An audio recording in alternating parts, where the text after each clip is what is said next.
Hi all and welcome to Shame Games. So 2021 भी अब half हो ही चुका है और इस कोरोना ने एनिमे इंडस्ट्री की तो ऑलरेडी लेनी देनी की हुई है। न जाने कितने ही प्रोजेक्ट्स डिले हो गए और कितने ही प्रोजेक्ट्स अब भी ऑन पेपर ही रह गए हैं, लेकिन इन सब के बावजूद भी एनिमे इंडस्ट्री हमें बेस्ट चीज़ें प्रोवाइड करने में कोई कमी नहीं छोड़ रहे। 2021 में हमें ऑलरेडी गॉडजिला और प्रॉमिस्ड नेवरलैंड सीजन 2 जैसे टॉप ग्रॉसिंग एनिमेज आ चुके हैं, लेकिन मेरे दोस्त 2021 तो अभी बस आधा ही हुआ है ना। ये साल खत्म होने तक और भी ब्लॉकबस्टर्स मिलने वाले हैं। So I thought to enlist all the movies जो दिसंबर 2021 तक रिलीज होने वाले हैं। तो अब बकवास करते हैं बंद, let's roll the intro.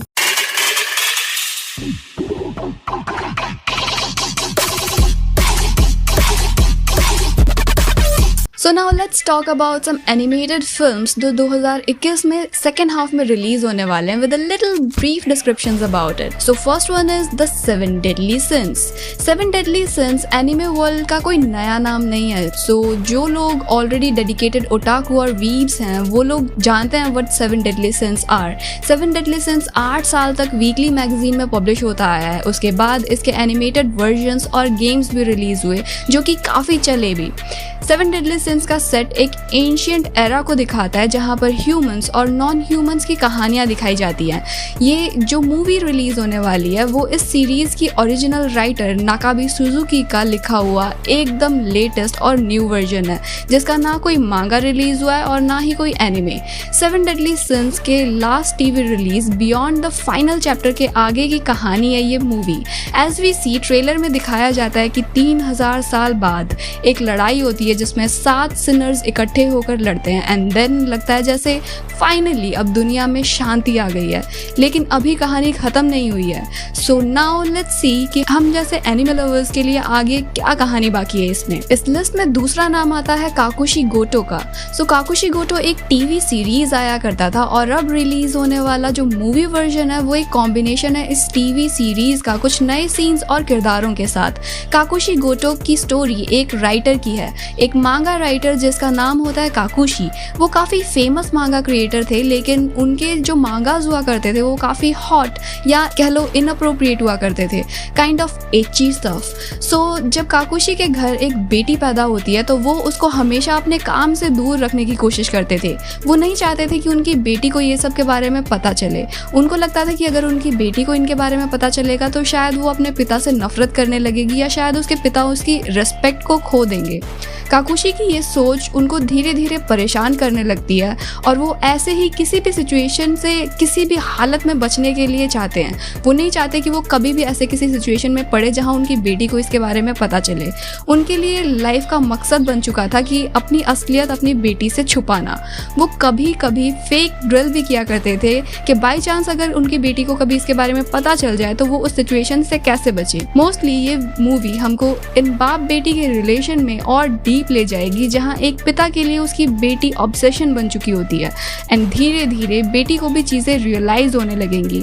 Also पता नहीं क्यों बट आई थिंक कि ये मूवी की एंडिंग जो है वो सैड होने वाली है and I hope the writer won't make us cry. Now the third one in this list is Good Wafter. Good Wafter जहाँ तक मेरी ऑब्जर्वेशन है ट्रेलर को देखते हुए आई थिंक कि ये एक एची एनिमे मूवी होने वाली है। सो इसकी ओरिजिनल क्रिएटर की ने 2010 में इसका ओरिजिनल गेमिंग वर्जन रिलीज किया था। उसके बाद से ही गुड वॉफ्टर वीब्स की नज़रों में एक काफ़ी जाना पहचाना नाम बन चुका है। सो ये visual novel basically 2 high school students Reiki Naoi और कुदरयामी नाओमी, जिसको शॉर्ट में कुड बोल सकते हैं, की है, जो कि हाई स्कूल एंड होते होते एक दूसरे की जो इनकी दोस्ती थी वो धीरे धीरे रोमांटिक इंटरेस्ट में कन्वर्ट हो जाती है।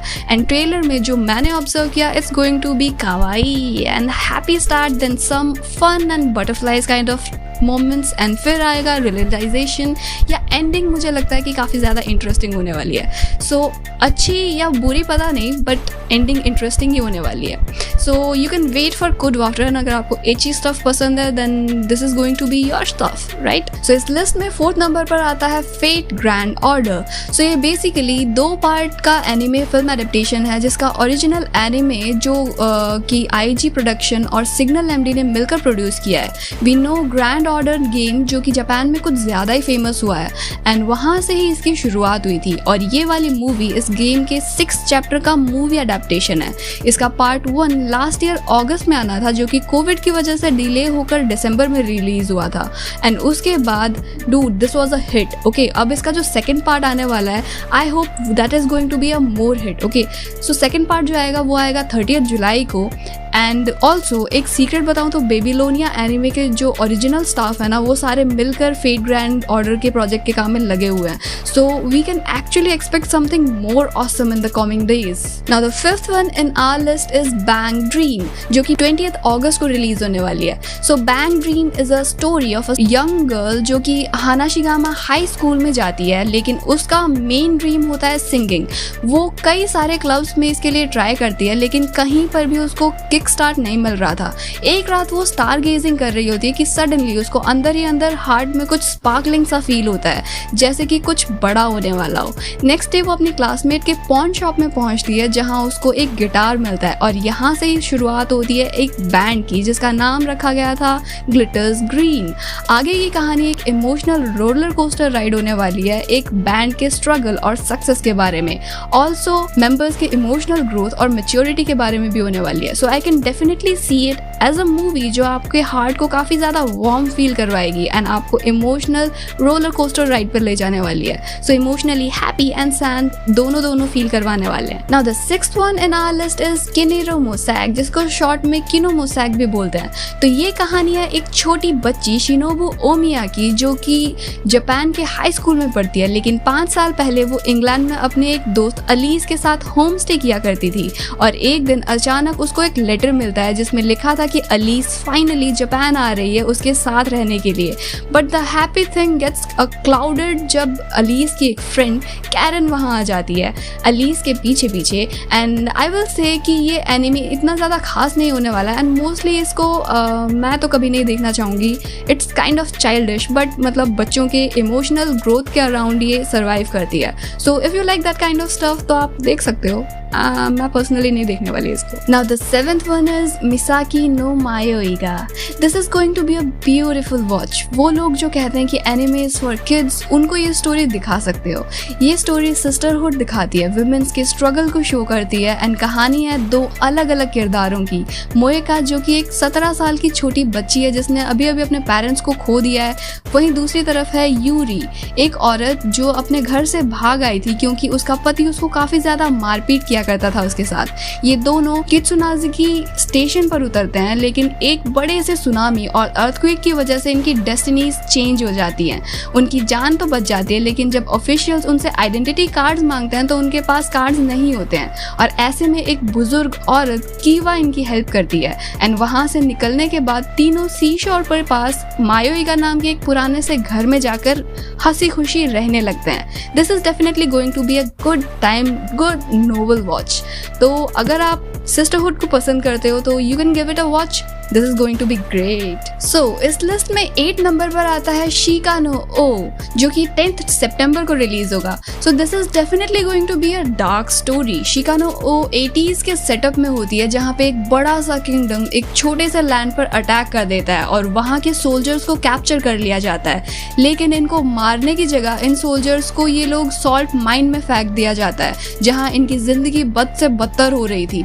एक रात कुछ अजीब से कुत्ते इस जगह पर अटैक कर देते हैं, जिसके बाद यहाँ एक भयानक सी बीमारी फैलने लगती है एंड डॉक्टर्स इसका इलाज ढूंढने लगते हैं और एक फादर और एक सन जो कि इस बीमारी से बच गए थे उन पर एक्सपेरिमेंट करने लगते हैं।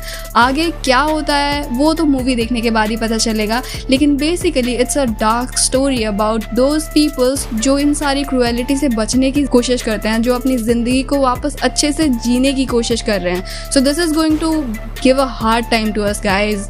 I'm looking forward Shica no O. 9th one in our list is Free, the final stroke. Free, the master stroke. मतलब एक एपिक एनिमे को एंड करने का बेस्ट वे क्या है वो कोई क्योटो कॉर्प से ही पूछ लो।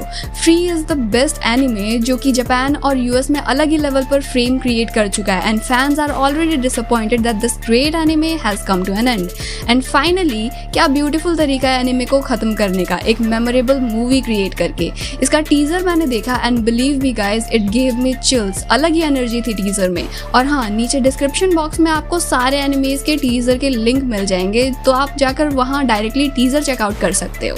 सो विद दिस अब हमारे पास बचा है last one, and believe me guys, दिसंबर ना अच्छे वे में एंड होने वाला है। तो इस साल की आखिरी एनिमे मूवी होने वाली है Jujutsu Kaisen, the movie. Those who have been with me from the beginning and are there on the Insta well knows that I am a fangirl of Jujutsu Kaisen for such a long time now, and MAPPA has done the greatest job while making Jujutsu Kaisen. Like 2020 और 2021 में MAPPA ने at least 5 greatest of all time anime composers release किए हैं, including AOT का season 4, and इन सब के बाद भी MAPPA के ऑफिस में कोई शांति सी है ही नहीं। मुझे लगता ही नहीं कि माफा के ऑफिस में कोई शांति है। अभी तो एनिमे वर्ल्ड में जुजुत्सु काइसन एनिमे ने ही मतलब अलग से ही हड़कंप मचा रखा था। रोज़ मेरे फीड में जुजुत्सु काइसन से भरे रहते हैं, इतने सारे पोस्ट आते रहते हैं, और मापा दिसंबर में जुजुत्सु काइसन पर एक मूवी ला रही है।